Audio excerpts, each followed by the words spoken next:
Why do you support Trump? Seemed like the most common sense person to vote for. Kamala, Okay. she was always changing her mind on everything. Kamala. Kamala? And how is she, what did she change her mind on? And I can give you countless things Trump has changed his mind on. Well, there's quite a few things like the the no tax and stuff. She was for it once, then she was against it, and then She supported the no tax on tips deduction. She was always for that. no, she was against it at one time. When? You need to do your research and look back on some of her stuff. If at some point in history she was against that, that's okay. Trump used to be a Democrat. I don't know what your position is here. Well, Just because yeah. she changed her mind on things doesn't indicate that she doesn't legitimately hold positions now. Also, a quick question for you, Timothy. Wouldn't that be a good thing? Like, if you're willing to get new information and take in new information and be able to change your opinion based off of new facts, like, wouldn't we look at that as a strength instead of a weakness? New facts. She never did give any facts on anything. Okay. Can you Yes, she tell did. us? Like what? Yeah, like for example, she gave us the fact that Donald Trump was going to take people off of health care and health insurance and food stamps. And she talked about how Donald Trump was going to allow for Putin to gain more power because the fact that they weren't advocating for an actual ceasefire or end to the war at all, and they were just trying to take Ukraine. We can point to the fact that she was right about the fact that Donald Trump's tariffs would put upward pressure on prices and cause economic conditions to be worse. She was right that Donald Trump would impose more debt-related spending. I can keep going. These are all things that are true. From that She you was right think about of. Project 2025. They've done most of Project 2025, and they've upheld most of the what the Heritage Foundation has wanted.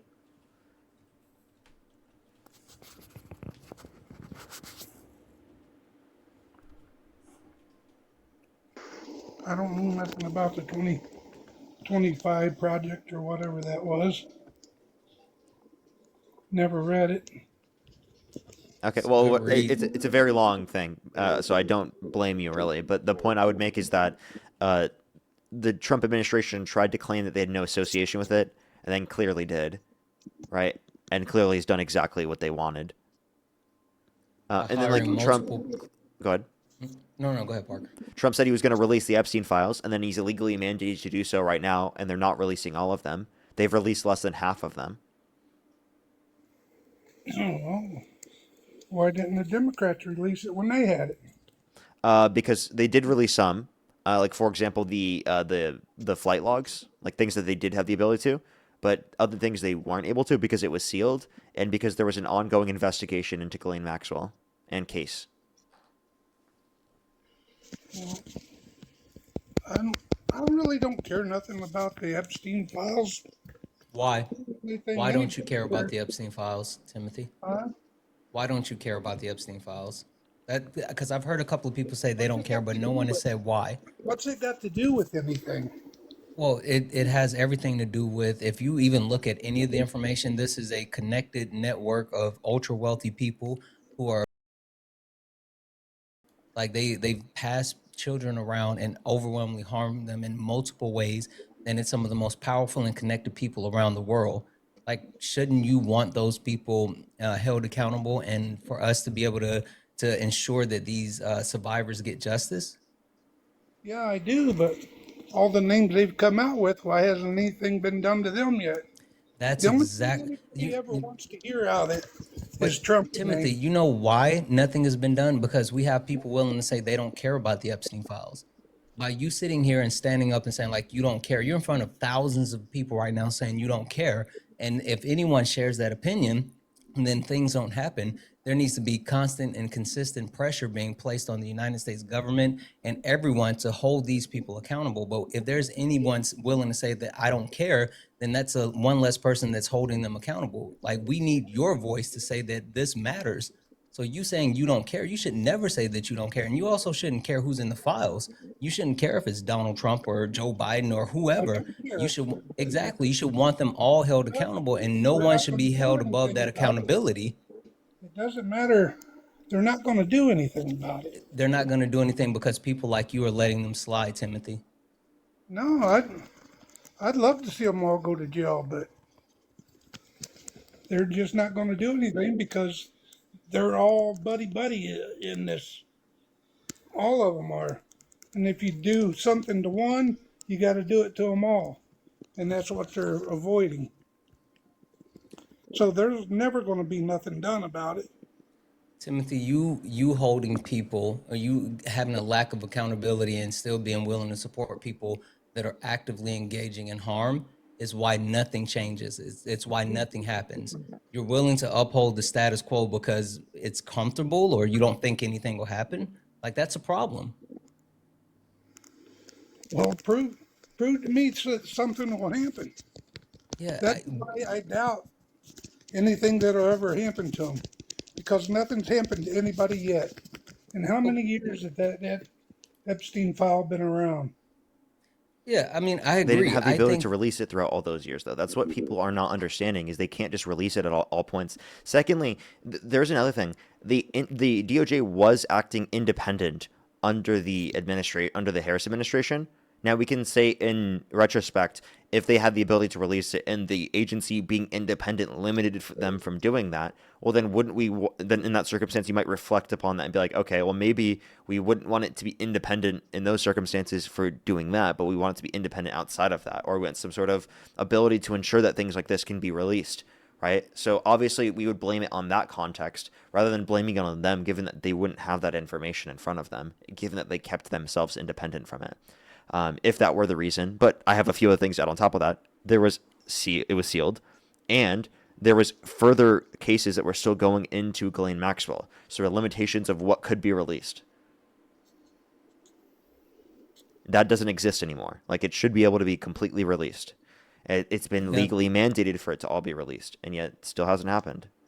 it's been fully able to be released since February of 2025.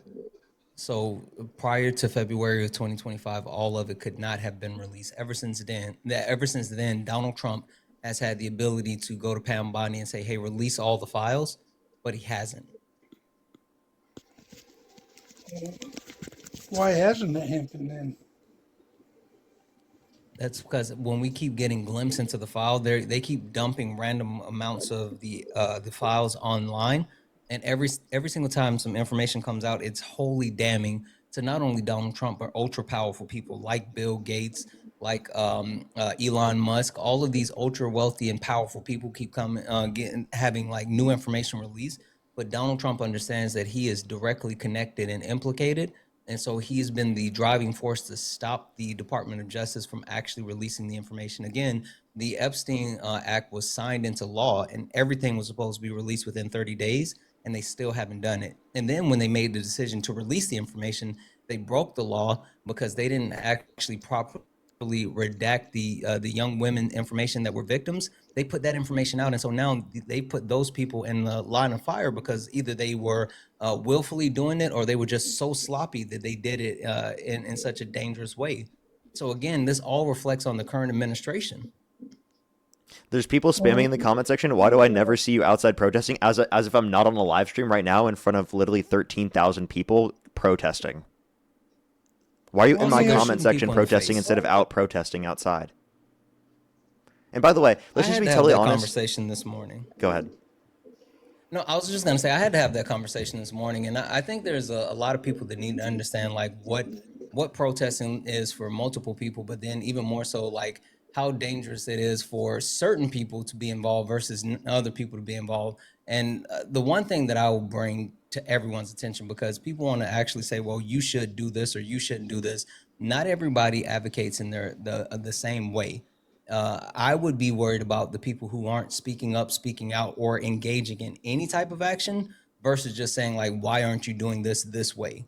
Like, I think that as long as we're all trying to figure out how do we advocate in whatever way we can, because some people can't travel to Minnesota, some people can't actually donate money. Some people, only thing they can do is actually make phone calls to their senators and their Congress members. Like, if you can do that, do that. But advocating is not going to look the same way for every single person.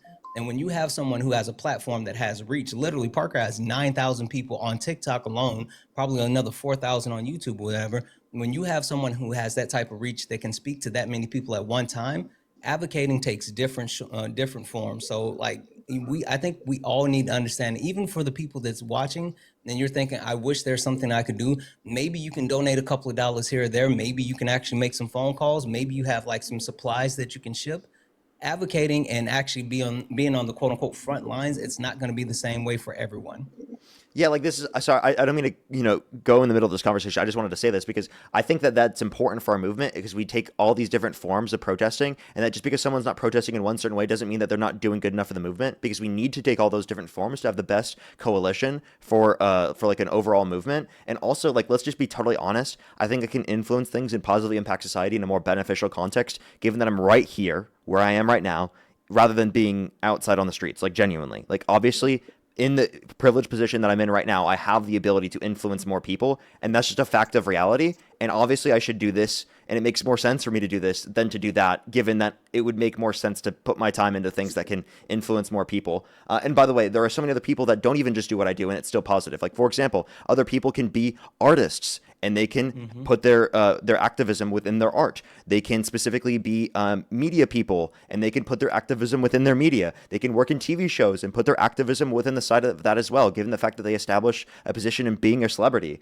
They can be a musician, and they can do the same thing. It's not just one way that everyone has to be a part of the movement, and people specifically asking for that, it's really annoying because it limits us as a movement, and then also like limits people from engaging with the movement because then they're like, okay, I can only engage in one way, and specifically if I don't engage in this one way that's like what other people want me to do, then I'm not doing good enough, which is obviously absurd. We want everyone putting as much as they possibly can into it, right? And I think that's a good thing. Even just educating yourself is an important thing as an aspect of protesting, right? As an aspect of getting yourself out there. So there's so many different things that are important. Sorry to cut off the middle of the conversation. I just thought that would be really important to talk about because I think that there's a lot of misunderstandings associated with that generally on the media or in the media and on the internet about like how people should conduct themselves in terms of protesting.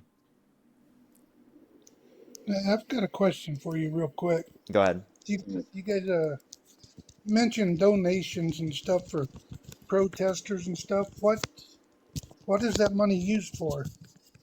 You mean like people who donate to like in other contexts or people who send me money? No, people that send money to support protesters. It Oh, depends. I know in Minnesota, there's a lot of people that are collecting money for legal fees, right? Because a lot of people who are protesting are being unjustly incarcerated. Also, people need like food, supplies, blankets. It's super cold in Minnesota. What do So you it mean? depends on the different things that it could be used for. But I know one of the biggest things is they're collecting additional donations for a legal fund. yeah, and also like to keep protesting. Like I think that there's genuinely a basis for that. And also like this is another point that I was going to add that I forgot about and I remembered now.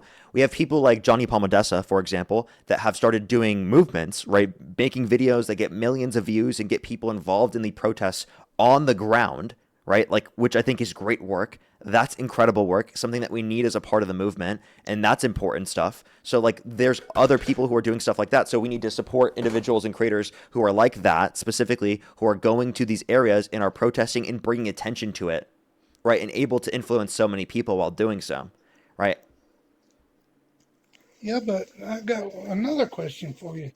If that money's being donated, like you said, for I don't know, getting lawyers or whatever, if it wasn't illegal to protest, why do you need lawyers? Because people are illegally being incarcerated.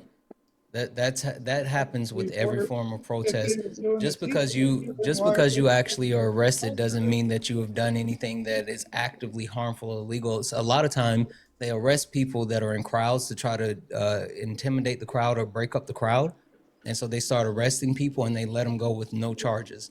But still, legal funds are needed for protections because if you don't have a certain type of representation, then you can be taken advantage of. Well, I don't think that's happening. You don't think that the legal system unfairly takes advantage of people? Not protesters. Why As long not? as you're sitting there protesting like you should, No, what? why How would they should you not? protest? Because Alex Pretti was just recording, and he ended up getting. Yeah, do you So think he I'm was murdered? confused. Yeah, like Like, I don't understand this whole premise that you guys have now that there's a certain way that you're supposed to protest. Protests are about causing some type of disruption that affects change. And so protests aren't going to be comfortable. Protests aren't going to be safe. Protests are they're meant to actually disrupt the way of life so people can actually stop and engage and it can affect change. It's not supposed to be just someone looking at people standing on the side of a road with a sign. It's supposed to be uncomfortable. It's supposed to be loud. It's supposed to be a bother. It's supposed to stop everyone's day-to-day life to affect change. That's protest, not just standing on the side of the road. So you guys have this premise that you have to do it the right way. There's no right way to protest. There's been many forms of protest that have occurred throughout the history of our country. And the most meaningful protests, the protests that have actually affected change, they haven't been peaceful. I hate to say it like that. I would love for it to be peaceful, but at times it hasn't been peaceful and change has been forced to happen. Well, that's you still can't convince me that if it was peaceful, none of that would have happened. Wait, Alex Pretti was literally peaceful. Do you think he was murdered? No, I don't. No, you don't? Okay, well, so your own administration classifies it as a homicide now. Well, yeah, Did you know that? because Your own administration classifies it as a homicide? Not only that, but also the fact that vehicles and stuff like that, is that peaceful? what's up? What was he doing that was not peaceful? Kicking vehicles? That was 11 days prior to this event. I'm talking on the event. Well, still, Also, kicking a car shouldn't warrant you actually being murdered. I don't care how many cars you kick. That doesn't mean someone should. Yeah, Like, you 11 guys days need to later stop too. making that comparison. Yeah, so he Like, kicks the that's car, and so 11 days stupid. later, it's justified that he got. Like what? I don't know anything about his story. I've just seen stuff where Then why he are you was saying it's kicked. justified for him to get? You literally just said it was justified for him to get. You don't know his story? What? Well, I don't know the day he got. I don't know, but if it was anything like the day he was kicking the car, you know, He It wasn't. So wasn't. if you look at the video of the day that he wasn't harming any officer, and you can even look at people like Rand Paul acknowledging this. Okay. And which that makes it even worse because you all keep reflecting on like the video of him kicking the car and all this other stuff, but that video was more contentious than the video of him actually being murdered. Like it was more high strung in that video than the video of him being murdered. So ICE actually showed the propensity to handle a higher stress situation and not murder him versus a lower stress situation and making the decision to murder him. Like that first video makes the second video look worse. well, if he wasn't planning on doing something, why did he take a to him? What Because you have a Second Amendment right. Do you believe in your Second Amendment right? I do. Okay, then you should. You guys But on the person right would have, swore that you cared about rights. You swore that you didn't want people to put regulations. That's why we had to let kids. That's why people couldn't go to the movies. People couldn't go to nightclubs. The reason why no one wanted to actually put in any regulations, that's why we've always had to deal with thoughts and prayers, because you guys told us that we can't infringe on your rights because there was a tyrannical government that was going to come and you guys needed to be prepared. And now the tyrannical government is here. We have fascists and in our government. And you guys are now just saying, well, you shouldn't exercise your First Amendment right. You guys are such well, hypocrites. not It's if you're going weird. to protest like that. You're a You gotta hypocrite. be an idiot to do You're that. a hypocrite and you don't care about You're the a fucking Constitution idiot. and you're a traitor. You're a traitor and you're unpatriotic. Whatever you Wait, think. how do you feel about the people on January 6th that Donald Trump pardoned? He pardoned all of them, even the people who beat police officers on January 6th, and he called them patriots. I don't know nothing about January 6th either. I just you guys keep bringing it up, but why weren't those people? Why weren't charges brought against them? Why weren't charges brought Why were they against? kept in jail without being charged? Why aren't charges brought against Donald Trump? There were, specifically. Jack Smith, right, the No, the person who people was the they one put in that jail. investigated this, literally testified under oath recently and said that they had beyond a reasonable doubt evidence. Yeah, but the people they put in jail for January 6th, why weren't they charged? Why? What? Why Who? did Why wasn't who charged? the rioters? They were. They were charged and convicted. What are you talking about? How do you figure that? Because Donald Half Trump of pardoned the charges them. they brought up against. What So did Donald Trump pardon them from? Their crimes? that they were never charged with. They were charged. They were charged and convicted. Like, for example, DJ Rodriguez was charged and convicted with a police officer driving a stunt to his neck. That was one person. How about all the others? Yeah, what about him? Like they were charged, they were convicted. I can give you plenty of other examples. Would you like them? Yeah, I would. Okay, I got you. Yeah, so by the way, I could name to you a bunch of people specifically who Donald Trump released. Would you like me to give you examples? Ethan Nordine, Joseph Biggs, Zachary Rail, Dominic Pezzola, Jessica Watkins, Kelly Meggs, Stuart Rhodes. Those were people with an 18-year sentence, 12-year sentence, 8.5-year sentence, 18-year sentence, 17-year sentence, 15-year sentence, and 10-year sentence. And they were all released by Donald Trump. Oh, okay. That's Those all are you actually have to say individuals commuted. after you made Parker give you more names. Go look those up and give you more names because you said that you wanted it, and the only response you have is okay. And for people who were convicted and pardoned, Enrique Tarrio, sorry, Jake Lang, Nicholas DiCarlo, Jenna Ryan, Rudy Giuliani,